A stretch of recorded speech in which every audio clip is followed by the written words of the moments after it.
એનો મને થોડોક ગૌરવ અને અભિમાન હોય કે હું કાંઈક છું.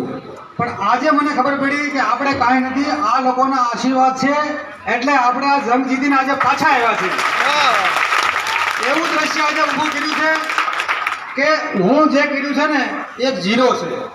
આ તો એક બ્રહ્માંડ ઊભું કર્યું છે. આજે ગામ લોકોને જેટલા ધન્યવાદ આપવું એટલા ઓછા છે, જેટલા પ્રણામ કરો એટલા ઓછા છે. કે આમાં શક્તિઓનો એટલો બધો યોગદાન છે, ગામજનોનું યોગદાન છે કે એના આશીર્વાદ થકી આજે જે કાંઈ મેં મેળવ્યું છે, ભગવતી મને જે કાંઈ આપ્યું છે એમાં પ્રેરણા પાયા મારી આ ધરતી માતાને વંદન કરું છું, આપ બધાને વંદન કરું છું, મારી જનતાને વંદન કરું છું, મારા વાળાના વિદ્યાર્થીને વંદન કરું છું.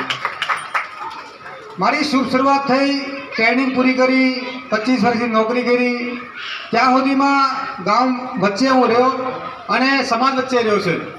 સમાજ સુધારકના મારા જેટલા પ્રયત્નો થયા, ગામ લોકોએ સાથ સહકાર આપ્યો અને મારી હંમેશા પ્રેરણા એવી જ હોય છે કે ગામજનો સહી દિશામાં ચાલે, ખોટા કુરિવાજોથી દૂર ચાલે અને સહી પાથ ફોલો કરે.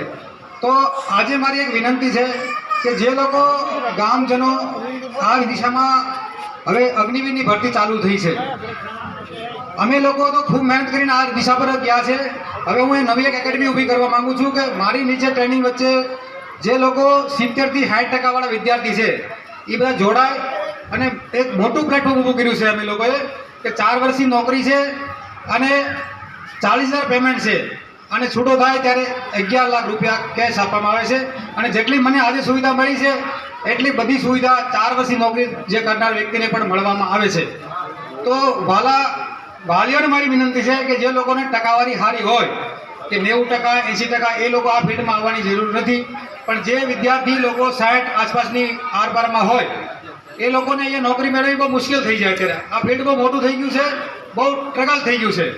પણ આ લોકો આ ફિલ્ડમાં આવે તો 2% અનામતને કારણે શિક્ષક, ક્લાર્ક, કોઈ પણ ઓફિસર રેન્કમાં આવી અને ફરી વખત પાછી બીજી નોકરી પણ મેળવી શકે આરામથી. તો એવા મારા પ્રયત્નો હંમેશા રહેશે કે આમાં જોડાય અને ફરી વખત બીજી લડાઈમાં સક્સેસ મળે અને 100% સક્સેસ મળશે. મારું માર્ગદર્શન છે અને મારા પ્રયત્નો છે. તમે જોડાઓ, તમારા છોકરાઓને મારી પાસે મોકલો, હું ટ્રેનિંગ આપીશ અને અહીંયા પરફેક્ટ કરીને મોકલી. મને માપતાલની ખબર છે કે ત્યાં શું માંગે છે.